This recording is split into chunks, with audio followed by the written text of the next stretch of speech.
Allah lelio, mi jinle. Parfois, c'est le travail qui fait faille et qui favorise la faillite économique. La suite, c'est des fois la fuite. C'est pas physique, mais plutôt alcoolique ou artistique. Tambadou. Allah lelio, mi jinle. Tambadou est un expatrié, un immigré. Tambadou. Mi yejitani fotaye yo mahanki. Mo yede waylo dem mi waylo kaako. Il ne sait plus quel critère pour faire plaire ou plaire. Presque un mystère ou une affaire à lui taire. Le faire taire pour qu'il se taire, c'est ce qu'il pense vivre. Et il en est ivre, mais il n'est jamais dans la dérive. Tambadou. Kunali, menali, eda de hiwobe. Brengati chorombal, betinde derlate. Des appels du bled qui lui rappellent les nouvelles directives. Tambadou est un expatrié immigré qui est souvent dans le préjugé.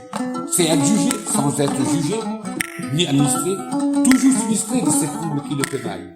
C'est dire sans faille qu'il tarde à trouver un bail. Tambadou. Brengati chorombal, no tergal, jodam, brevotanande, bolombal Tambadou reste le levier de ceux-là qui l'ont élevé. Même sans travail, il doit veiller vaille que vaille à son entourage. Il pense au trouvaille qui le valorise. C'est son ultime assise qui lui sorte des crises, qui l'attristent et souvent qui attise ses craintes et plaintes, où il peine souvent à les purger. Tambadou. Allah jarama, anabijo Allah jarama. Tambadou, un immigrant, un expatrié, un altruiste lié au serment de société, d'où naît son identité, qui défie ses priorités, hérité, destiné à la postériorité. Tambadou. Kele Allah belembe baniya. Kalangi la fabane yo. C'est la preuve de sa dignité, même si souvent sabordé. Tambadou Amadou Mamadou. Cet immigré qui garde sa dignité et qui tarde à se trouver. Mais il trouve cela avec qui il a la même destinée pour exposer ses causes politiques et politiques. Salam alaikum, Kaledo Bokara Kaledo. Gorkoyo matigrene, salam alaikum.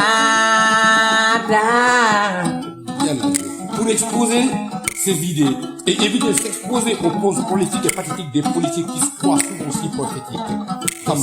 Tambadou, cet immigré, toujours saisi par cette césure. Tambadou.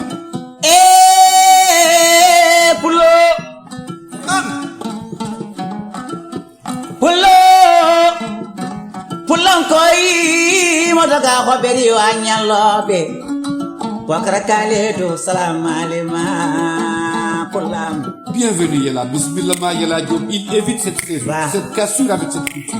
Il est toujours à l'ouverture, mais souvent se retrouve dans une fermeture. Tambadou l'immigré, l'expatrié, suit sa destinée, toujours pas péché dans les mailles de ses filets, mais moi je dois pécher et c'est Tambadou. Baini mi dede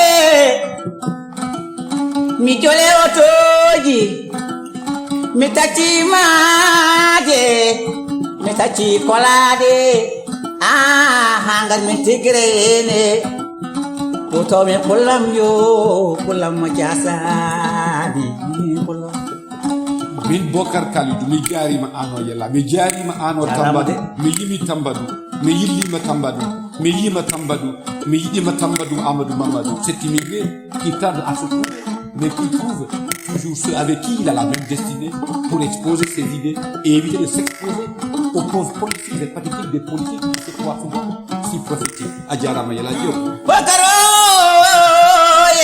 Bokara Kaledo. Aha. Kele Allah belende bani. Kalangi la fabane alewa. Allah koy fabane Bokara Kaledo. Bapolo jere. This is a great meeting today in Tigawayana.